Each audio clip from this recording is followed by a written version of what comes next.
সুন্দরবনের অদৃশ্য অভিশাপ। কলকাতা থেকে ট্রেনে বসে নামল তিনজন, অর্ণব, রুবেল আর নিতাই। তাদের উদ্দেশ্য সোজা, সুন্দরবনের ভেতরে গিয়ে কিছু নতুন জায়গা দেখা আর একটি ছোট ডকুমেন্টারি বানানো। রুবেলের হাতে ক্যামেরা, অর্ণব নোটবুক আর মানচিত্রে চিহ্ন কেটে নিয়েছে, আর নিতাই নৌকো চালানোর দায়িত্ব নিয়েছে। গ্রামের দাদু ঠাকুমারা বলেছিল, ওই মন্দিরের দিকে যেও না, ওখানে রাতে অদ্ভুত সব শব্দ শোনা যায়, লোকজন হারিয়ে যায়। তিনজনেই হাসাহাসি করেছিল।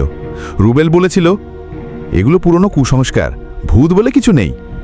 কিন্তু গ্রামের মানুষের চোখের ভীতি ওরা খেয়াল করেনি। সন্ধ্যা নামতেই তারা নৌকো নিয়ে বনের ভেতরে ঢুকল। চারপাশে বিশাল গাছ, লতাপাতা, মাঝে মাঝে হরিণের ডাক আর দূরে কোথাও বাঘের গর্জন।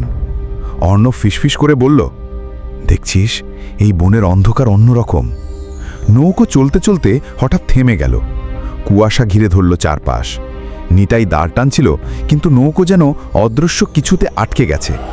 রুবেল ক্যামেরা চালু করে বলল, এই শটটা অসাধারণ হবে, ভয়ঙ্কর পরিবেশ, কুয়াশার রহস্য।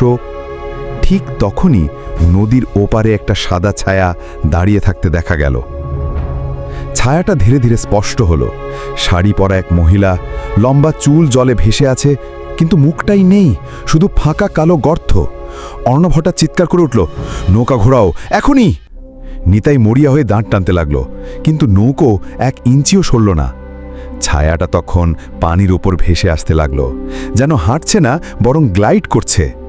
বাতাসে ভেসে এলো শীতল একটা কণ্ঠ, এখানে কেউ বাঁচে না। রুবেল ক্যামেরা নামিয়ে ফেলল, হাত কাঁপছিল তার। কিছুক্ষণ পরেই তারা পৌঁছালো সেই মন্দিরে। অর্ধেকটা জলের তলায়, কেবল ভাঙা শিখর দেখা যাচ্ছে। চারপাশে গাছের শিকড় মন্দিরটাকে আঁকড়ে ধরে আছে। তারা নেমে গেল মন্দিরের ভেতরে। ভিতরে প্রবেশ করতেই অদ্ভুত গন্ধ, দেয়ালে অজানা চিহ্ন, রক্তের মতো দাগ।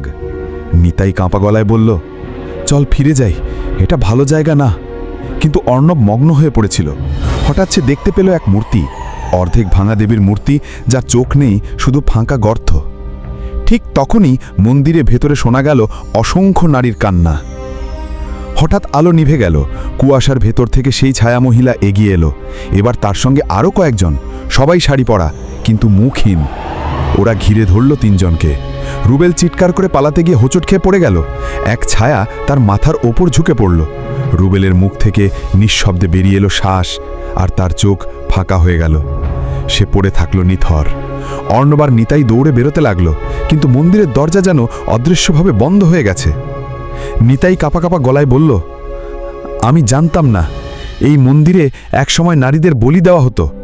গ্রামে শুনেছিলাম, কিন্তু বিশ্বাস করিনি। তাদের আত্মাই এখন প্রতিশোধ নিচ্ছে। অর্ণব হাঁপাতে হাঁপাতে বলল, তাহলে আমরা বাঁচব না?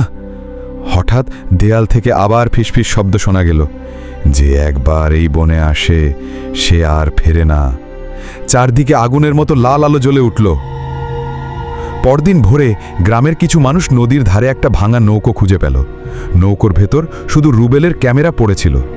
ক্যামেরাটা চালু করলে দেখা গেল শেষ ফুটেজ। কুয়াশার মধ্যে মুখহীন নারীদের ছায়া, আর অর্ণব আর নিতাইয়ের আতঙ্কে ভরা মুখ। তারপর ক্যামেরা কাঁপতে কাঁপতে হঠাৎ নিভে যায়। গ্রামের মানুষরা আর কিছু বলল না। সবাই জানত ওরা আর ফেরবে না। সেই থেকে মন্দিরটার চারপাশে কেউ যায় না। নদীর ধানে এখনো মাঝরাতে শোনা যায় নারীর কান্না, আর নৌকোর দাঁড় জলে পড়লেই প্রতিধ্বনি হয়, এখানে কেউ ফেরে না।